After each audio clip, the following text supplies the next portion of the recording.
بسم اللہ الرحمن الرحیم۔ آج کا ہمارا لیکچر اردو زبان کی اہمیت اور افادیت کے متعلق ہے۔ اردو ترکی زبان کا لفظ ہے۔ اس کے معنی لشکر یا لشکرگاہ کے ہیں۔ مغلوں کے دور میں لشکر، اس کے متعلق آبادی اور بازار کو اردو کہا جاتا تھا، اور بادشاہی قلعہ اور اس کے متعلقات کو اردو معلیٰ۔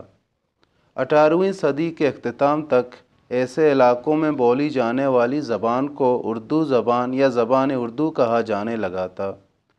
اس سے پہلے یہی زبان مختلف علاقوں اور ادوار میں ہندی، ہندوستانی، دکنی، گجراتی، ریختہ اور دوسرے ناموں سے بھی موسوم رہی ہے۔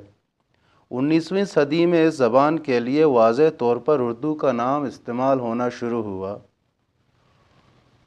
اردو بلا شبہ ایک معجزاتی، کرشماتی بلکہ طلسماتی زبان ہے، جس میں خود بخود پروان چڑھنے، پلنے پھولنے اور نشو و نما پانے کی صلاحیت موجود ہے۔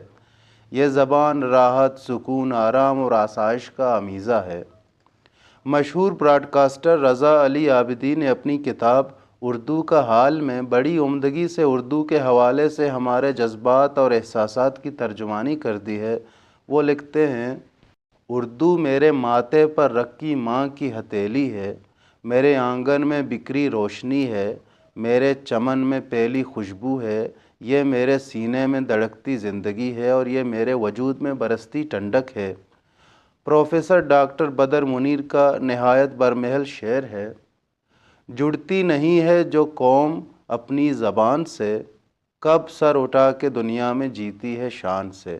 بفضل تعالیٰ اردو اس وقت دنیا کی چند بڑی زبانوں میں سے ایک ہے۔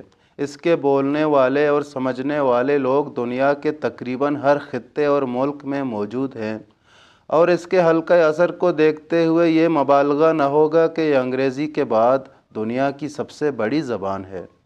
پاکستان میں اردو کو قومی زبان کا درجہ حاصل ہے، اور یہ عملاً ملک بھر میں واحد رابطے کی زبان ہے جو قراقرم کے پہاڑوں سے لے کر کراچی و گوادر کے ساحلوں تک بولی اور سمجھی جاتی ہے۔ بھارت، بنگلہ دیش، سری لنکا اور سارک کے دیگر ملکوں، جن میں جو سب سے نیا ممبر افغانستان ہے، ان ممالک میں بھی اس کی مقبولیت کچھ کم نہیں ہے۔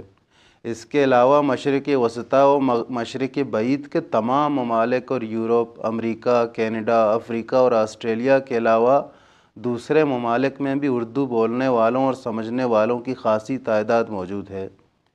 دنیا کی بیشتر معروف یونیورسٹیوں میں ضرورت کے تحت اردو کی تدریس کے شعبے قائم ہیں، جن میں اردو سیکھنے والوں کی تعداد نمایاں طور پر روز بروز بڑھ رہی ہے۔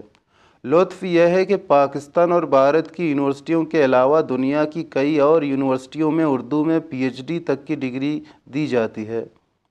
1973 کے آئین میں یہ شق شامل کی گئی کہ 15 سال کے اندر اردو انگریزی کی جگہ لے لے گی، لیکن اس حکم پر عمل درآمد نہ ہوا ابھی تک۔